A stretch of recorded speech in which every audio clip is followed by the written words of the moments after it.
जय हिंद। और आज की क्लास में आपका बहुत बहुत स्वागत है।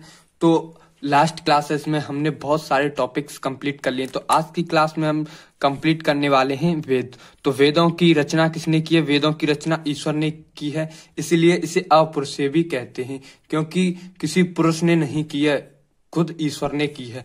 प्रारंभ में 3 वेद थे, इसलिए इसे त्रिय कहते थे। अब वर्तमान में 4 वेद हैं, इसलिए, और चौथा वेद कौन सा जुड़ा है? वो है अथर्ववेद, और इसे त्रिवेद में शामिल नहीं किया गया है। तो देखिए आगे ऋग्वेद। ऋग्वेद इसके 4 टॉपिक हैं, 4। तो फर्स्ट पढ़ते हैं ऋग्वेद।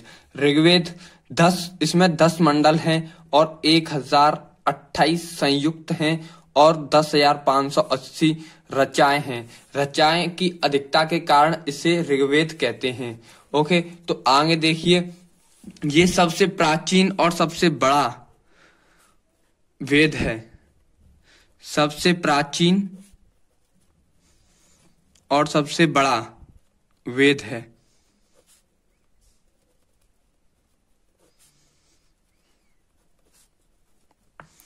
ये सबसे प्राचीन और सबसे बड़ा वेद है। इसमें गायत्री मंत्र की चर्चा है। किसकी? गायत्री मंत्र की भी चर्चा है। गायत्री मंत्र किसको समर्पित है? गायत्री मंत्र सूर्य भगवान को समर्पित है। किसको समर्पित है? सूर्य भगवान को समर्पित है। और इसमें पहली बार शुद्र शब्द का प्रयोग किया गया है। ऋग्वेद में पहली बार शुद्र शब्द का प्रयोग किया गया है।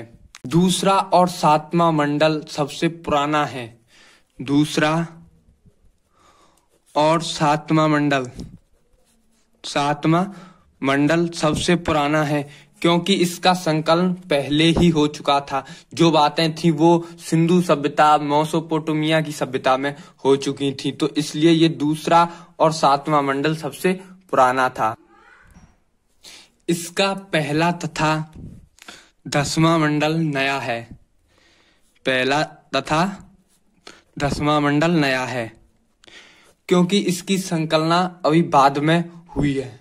और 9वां मंडल किसको समर्पित है? 9वां मंडल सोम देवता को समर्पित है, या फिर कह सकते हैं इसकी चर्चा है। 9वें मंडल में सोम देवता की चर्चा है। कौन की है? सोम देवता। सोम देवता की चर्चा है। और आगे देखते हैं, और ऋग्वेद के ज्ञानी को क्या कहते हैं? ऋग्वेद के ज्ञानी को कहते हैं ग्रेथ। क्या कहते हैं?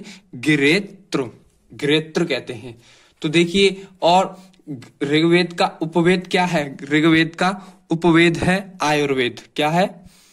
आयुर्वेद। ऋग्वेद का उपवेद आयुर्वेद है। आयुर्वेद में किसकी चर्चा है? आयुर्वेद में चिकित्सा की चर्चा है। किसकी है? चिकित्सा की चर्चा है। आयुर्वेद में किसकी चर्चा है? चिकित्सा की चर्चा है। आप देख सकते हैं कि बाबा रामदेव है, वो आयुर्वेदिक दवाई देते हैं, तो इसलिए आयुर्वेदिक को क्या कहते हैं? चिकित्सा कहते हैं। आई होप आपको समझ में आ रहा होगा। और आयुर्वेद के ज्ञानी को क्या कहते हैं? आयुर्वेद के ज्ञानी को कहते हैं प्रजापति। क्या कहते हैं? प्रजापति। तो आप रामदेव बाबा को प्रजापति भी कह सकते हैं, इसमें कोई आपत्ति वाली बात नहीं है। तो अब देख लेते हैं नेक्स्ट, सामवेद। तो देखिए सामवेद। सामवेद में कितने मंत्र हैं? सामवेद में हैं 1875 मंत्र हैं। कितने हैं? 1875 मंत्र हैं। लेकिन वास्तव में इसमें सिर्फ और सिर्फ 99 मंत्र हैं।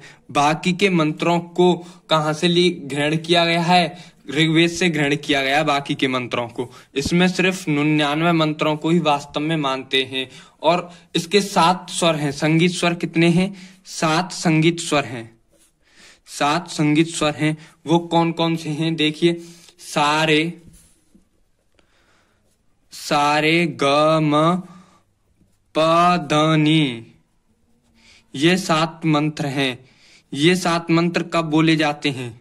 ये 7 मंत्र आपके जब संगीत यज्ञ होता है, क्या होता है? संगीत यज्ञ होता है, तब ये मंत्र बोले जाते हैं।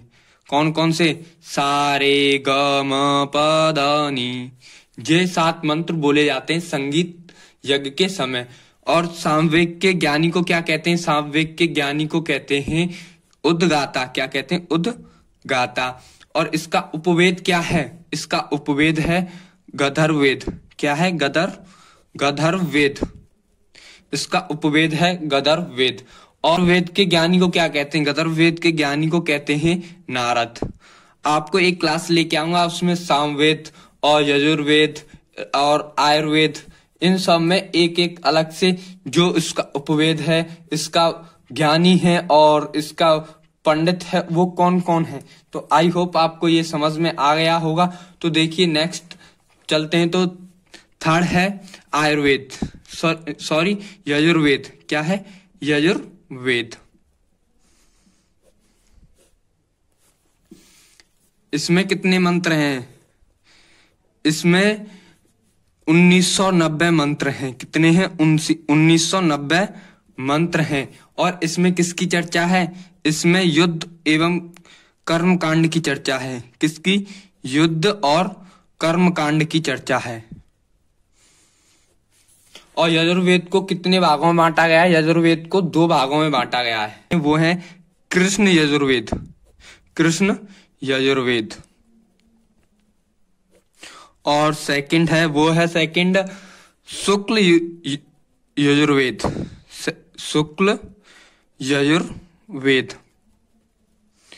तो इसमें तो गद्य की चर्चा है और इसमें पद्य की चर्चा है। ओके। और इसके ज्ञानी को क्या कहते हैं? इसके ज्ञानी को कहते हैं अधर्यु। क्या कहते हैं? अधर्यु, अधर्यु। और अधर्यु कहते हैं। और इसका उपवेद क्या है?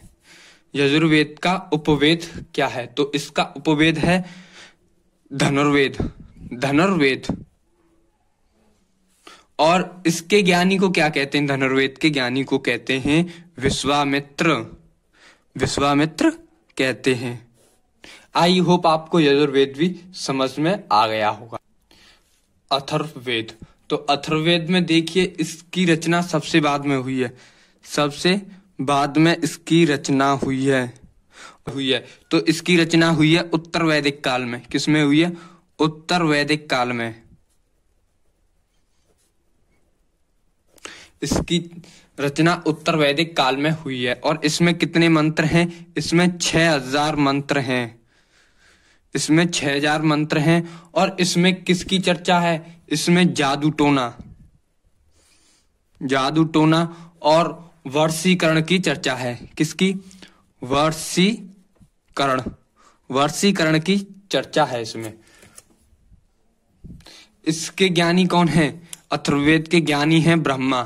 कौन है? ब्रह्मा। और इसका उपवेद क्या है? इसका उपवेद है शिल्पवेद। क्या है? शिल्पवेद। और इसका उपवेद क्या है? सॉरी, उपवेद तो शिल्पवेद है। और इसका ज्ञानी कौन है? शिल्पवेद का ज्ञानी है विश्वकर्मा। कौन है? विश्वकर्मा, विश्वकर्मा है। तो अब नेक्स्ट देख लेते हैं। देखिए आरण्यक। आरण्यक क्या होता है? आरण्यक होता है जैसी पुस्तक उसकी रचना जंगल में की गई हो, उसे क्या कहते हैं? आरण्यक कहते हैं। तो आरण्यक पुस्तक देखिए, आरण्यक सामवेद भी आरण्यक में ही है, यजुर्वेद भी, लेकिन अथर्ववेद नहीं है, क्योंकि अथर्ववेद की रचना सबसे बाद में हुई है उनकी। और आरण्यक ऐसी पुस्तक होती है जिसकी रचना जंगल में की गई हो। तो अथर्ववेद को छोड़कर हम लिख सकते हैं कि अथर्ववेद को छोड़कर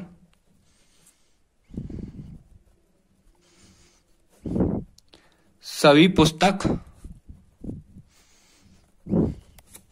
आरण्यक हैं। क्या है? आरण्यक हैं।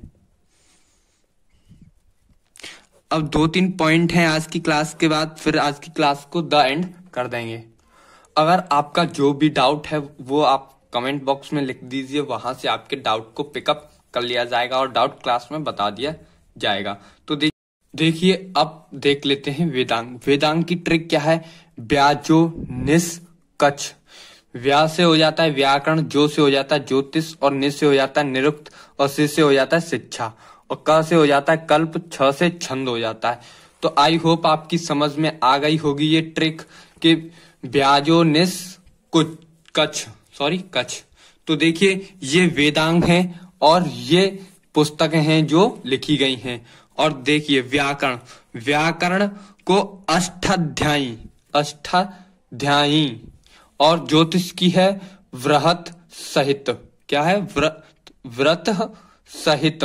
और निरुक्त की है निरुक्त शास्त्र। शिक्षा की है शिक्षा शास्त्र। कल्प की है कल्प शास्त्र। और छंद की है छंद शास्त्र। देखिए इन वेदांगों की पुस्तकों के नाम भी, लेखकों के नाम भी पूछे जाते हैं। 2 पुस्तकें हैं, एक है व्याकरण और एक है ज्योतिषी। इन 2 वेदांगों की पुस्तकों के नाम पूछे जाते हैं। तो इसके लेखक का नाम है पाडेन। क्या है? पाडेन। और इसका है वाराहमिहिर। क्या है? वाराहमिहिर इसके लेखक के नाम है। आई होप आज की क्लास आपकी समझ में आ गई होगी। अगर आज की क्लास समझ में आ गई तो आज की क्लास को लाइक शेयर सब्सक्राइब कर दीजिएगा। और आपकी बजट की क्लास इसलिए नहीं आ पाई थी क्योंकि आपकी थोड़ी सी रह गई है बजट की क्लास। तो आई होप कल आ जाएगी शायद। तो देख लेना 6:30 बजे अगर आ जाए तो आई होप आपकी आज की समझ में आ गई हो तो लाइक शेयर सब्सक्राइब कर दीजिएगा। और फिर मिलेंगे कल की क्लास में। तब तक के लिए जय हिंद, जय भारत।